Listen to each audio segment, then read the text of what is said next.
It's been a while. Listen, hear me out, alright? I felt so confident posting on the 31st. I felt so confident. But it was that Monday. I literally got sick. I'm not gonna lie to you. I literally came back home Sunday night, woke up Monday to go take my tax class. Felt so productive because I got like 2 orders over the weekend. I said, oh my god, this is great, amazing. Also, I got my hair done. Anyways, one thing, I ended up being sick. I was sick for like, not like a week, but I feel like I was sick for like 5 days. Second day was the worst. And I sadly had to refund the people because I also didn't feel comfortable making things when I was sick, and I was dead. And I was doom scrolling a lot. And when I wasn't, I was sleeping. So when I finally felt better, it messed up my momentum, made my attention span worse, and my productivity, and just everything was just worse. So it took me a week to even write down all of the math to everything, and decided just to prop up my camera now. So we here. Sorry about the little long intro. Did I say thank you for 1,000 subscribers? I'm pretty sure I did. I think my last video I mentioned it, and YouTube tutorials coming out soon. It is based off a movie that is coming out in April. Popular character, like a popular video game character, and they have little things in the background. Anyways, that is coming soon. Hi, welcome back to my channel. I go by Jay or Jupiter, and if you're new here, welcome. And if you're not new here, thank you for being loyal and coming back. I appreciate it. Mwah, I almost forgot. Anyways, we're going to talk about my comparison of 2024 and 2025 events, because I always had this idea. I've seen a lot of people talk about their 2025 events, but I'm like, I want to do a comparison because I just felt like it. It's not good to compare though. The year of 2025, I was comparing last year a lot. And the biggest thing that I got out of it was that I actually saw like an Instagram reel of like, you cannot expect your next event that you go back to be just as successful as the first one. That's something I noticed. We're going to talk about how many events that I did in comparison. My best sellers, because they are different. And I'm going to talk about the cost on the difference about both years. So if you're interested in seeing any of my events, I know last year I barely recorded because I'm not gonna lie, I just wasn't feeling it. I don't know why. I just didn't. And some events was bad that I didn't want to record. But that's just the reality of events. And even with good events, I didn't really like record anything. So I just want to get better at recording and stuff. Videos of my events, they're all in a playlist. They should be in chronological order. My first few videos, please, it's kind of ass. I think my first 2 videos are from 2023 though, so ignore that. I think it's first 2 or 3, ignore that, but the rest is 2024 and 2025. Holy yap. I guess we're just gonna talk about how many events I did and how I felt in the comparison. So my first year of doing events, that's when I was doing it full time as well. I did on average like 2 events every month. In just 2 months, I'm looking down at my notes. 2 months, February and September, I did 3 events. Most likely was because one event I did not do good like at all, so the other 2 just kind of like showed up. And June and August, I did one event. But all the other months was two, meaning I did 24 events in 2024. And how I felt afterwards, I felt extremely burnt out. Like, extremely burnt out. I literally, by like my last event, I barely made anything because I was just so fed up with crocheting. I physically got sick at the thought of crocheting, and that lasted for like a month. I just felt tired. In 2025, however, I did half of the events. I did 12. There was only 2 months that I did 2 events, which was April and December. The rest was one. Besides August and September, I did none for them. And how I felt afterwards, I felt like I wanted to do more, but I couldn't find more. And I think it kind of showed me how, it kind of reminded me how I felt during the first year. Like, I felt burnt out, so maybe that's why I couldn't find as much. Now, with some of those events, I can't think of how many right now at the top of my head. Editing me would put how many events that was returning. And of those returning events, there was only one event that I succeeded how much I made the previous year, which was Cranford. I'm pretty sure I made a video talking about that. I don't know 100%. Editing J here. I actually recorded 3 events, and they're all the returning ones besides my events at the mall. So I feel like I did.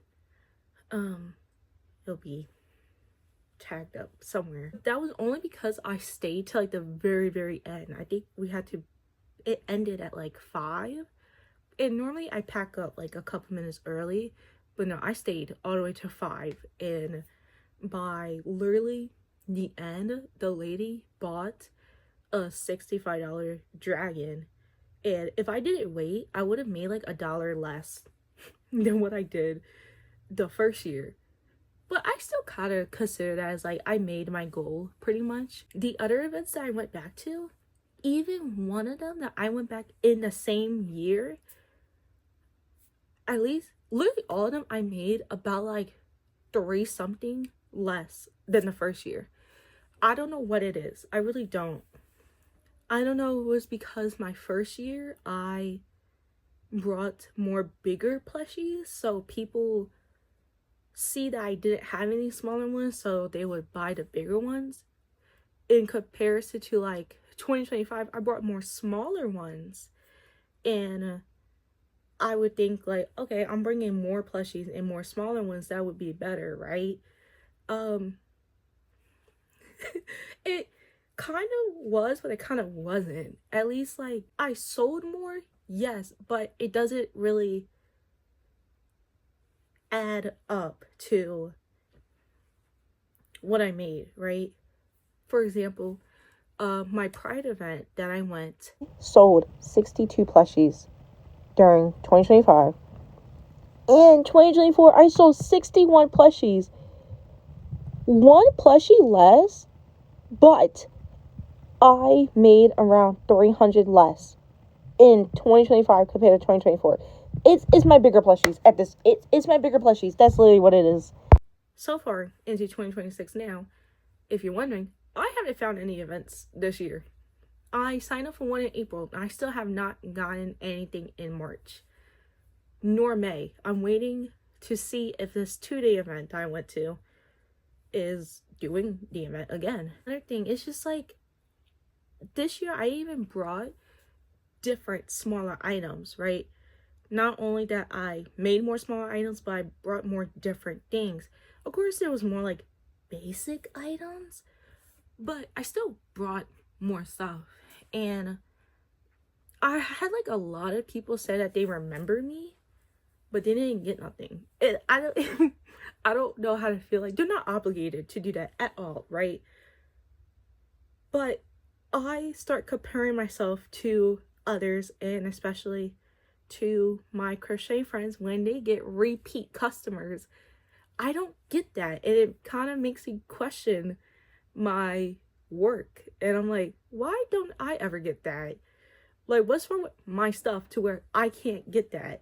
Don't get me wrong, I had some people that have bought something for me again, or they missed out the first year and they remembered me, so they bought something from me. But it was just the people that was like, oh yeah, we got something from here last year. I'm like, okay. I don't want it to sound like I'm ungrateful. I'm not. But it's just one of those things where I get sucked into comparing myself, and it just, I don't know, it just makes me feel like crap. And I'm trying not to compare myself no more. That's one of my goals for this year, was to only really focus on myself and not compare myself to others that I know, or like strangers or whatever. Yeah. 2025 made me feel like I wanted to do more markets, but I don't know, I just had to find like a good in between. And especially with my inventory, I feel like I need to find a good in between.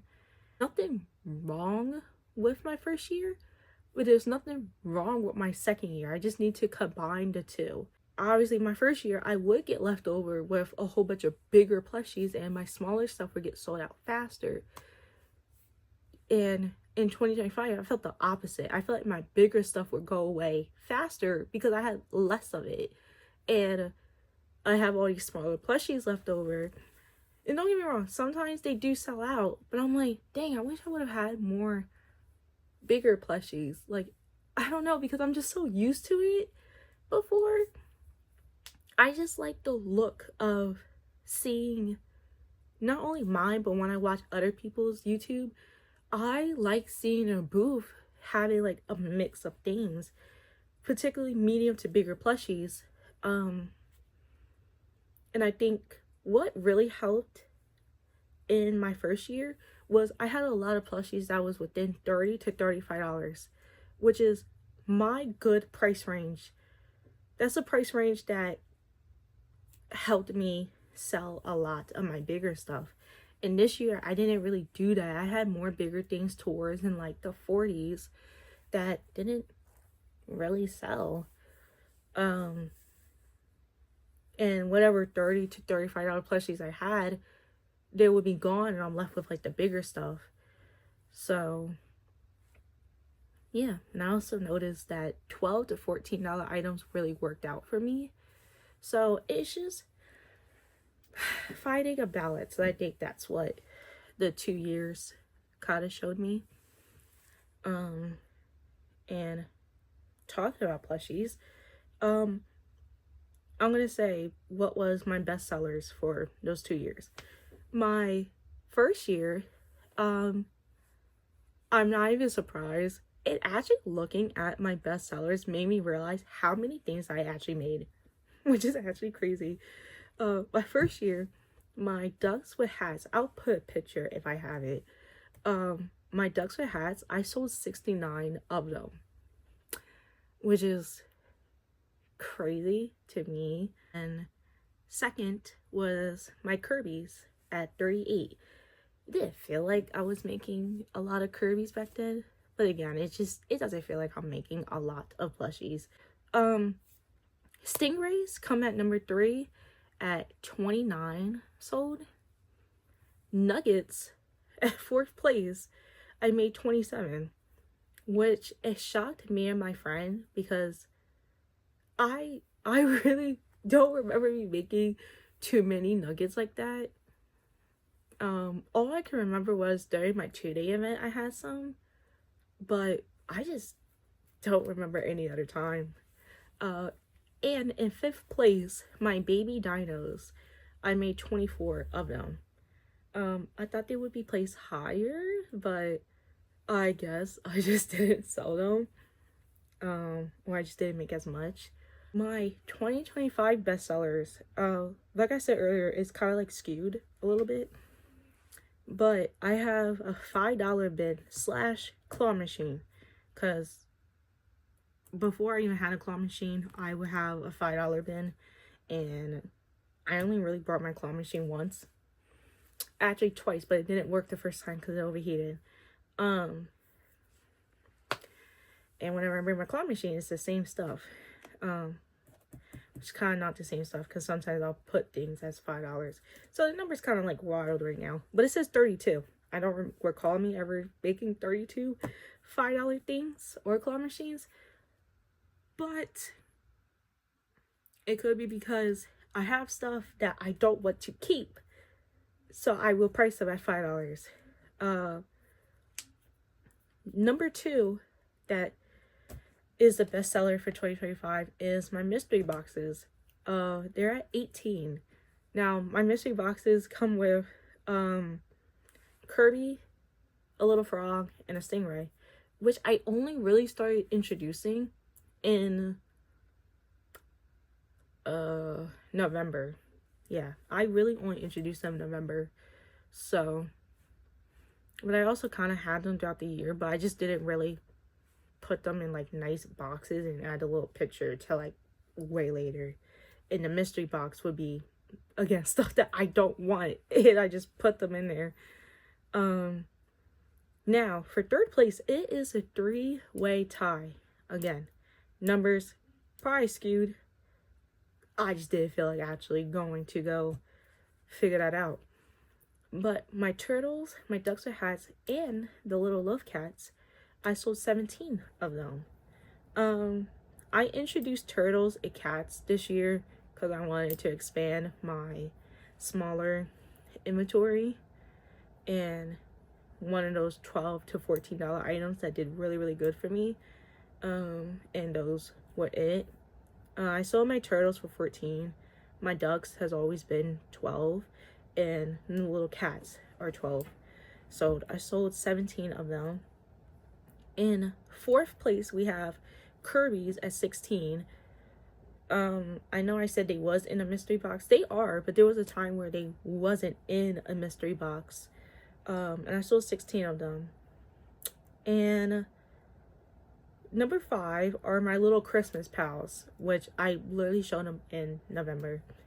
And I sold 12 of them. I had a little Grinch, gingerbread, and a reindeer. I didn't really keep up with the reindeer. I only really kept up with the gingerbread and Grinch. So it was kind of weird looking at it because I just had so many like smaller things that I kept taking things out and putting them back in, but then also removing them completely. Like, as you can tell, my baby dinos wasn't in there because I only make them for the springtime. And that's another thing. Certain plushies I made only work for certain seasons. Like my ducks with hats, because I did less spring events, they just gone down, honestly, because I sold a lot of ducks with hats, especially during the springtime, along with my baby dinos, because they're like more like on like the pastel spring type vibes. So as soon as fall and winter comes in, they don't really get looked at. So with my baby dinos, I just took them off completely once it hits like fall and winter. With my 2024 bestsellers, my best season was spring. And I would say this for 2025 as well. My best season is spring, which is kind of opposite from everybody else. Spring is my best season for events. And I think it's because it's like tax season. People get like extra money to go spend on what I think it's because of tax season, and people have extra money to spend on wants, because my things are not needs. They're not. They're wants. So if you have extra money to spend, you'll want to go get something that you want. And it's not the same for Christmas, because Christmas, you don't really have extra money. You kind of have what you have. So Christmas is not good for me. I'm not even counting summer, because I feel like collectively, depending on what you sell, summer is just not good for anyone. And my second best is fall. Why fall? I honestly have no idea why fall. I'm not gonna lie to you. But I know why spring is my best and holidays is not my best. Also, a lot of crocheters come out during holidays. Like, it's hard to even get to an event. And when you do, the coordinator accepted too much of us. And the too much of us, they would have plushies that are like this big and selling it 10 times cheaper than my plushie that's the same, that's smaller, but priced reasonably. I don't feel like going into that right now. Your price is your price, but that's something. At least where I go to events for, I think it's just kind of weird because it's just, I don't know. Anyways,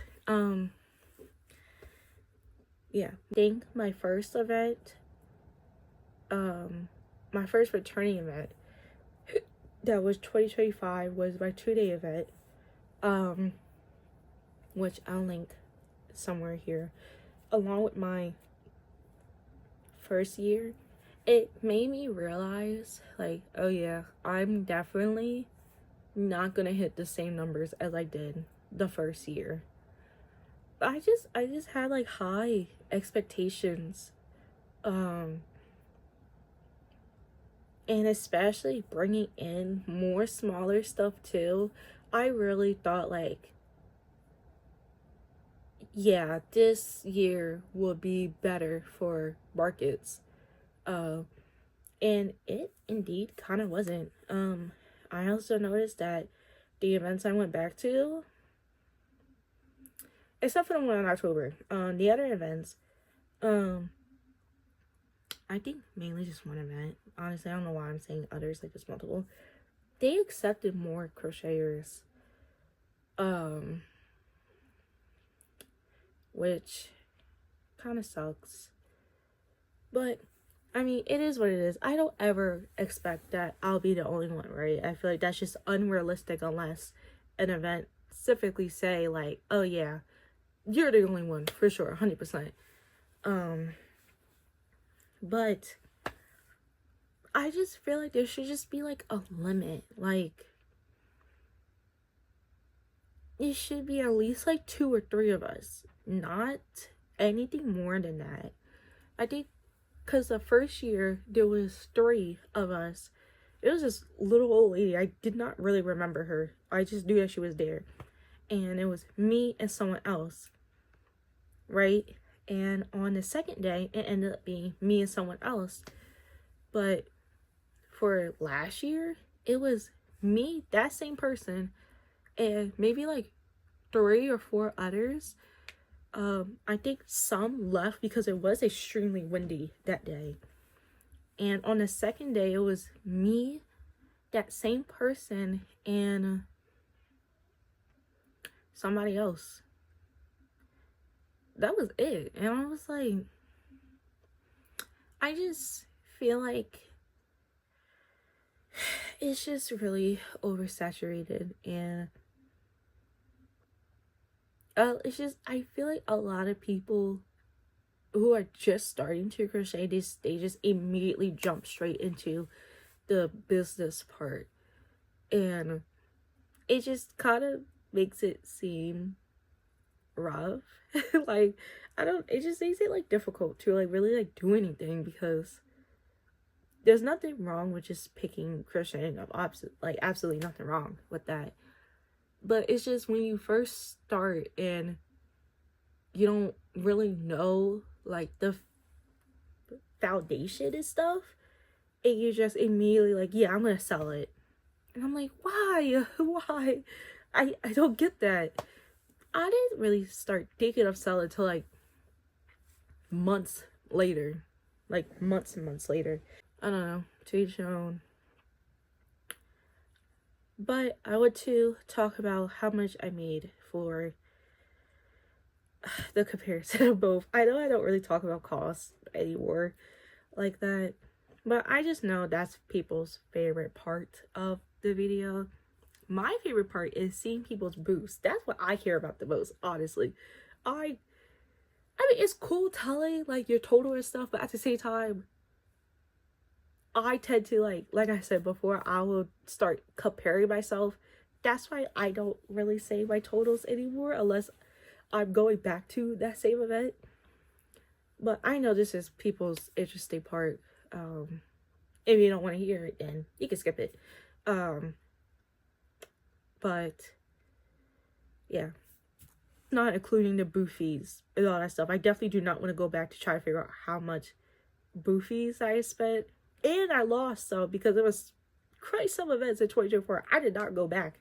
Well, I didn't go to, and I didn't get a refund for it, so I ain't gonna worry about that. In 2024, I made a total of, mind you, 24 events. In total, I made 8,718 for 2024.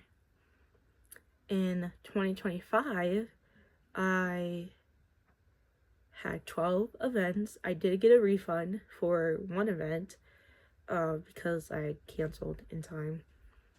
That was only one event I didn't go to.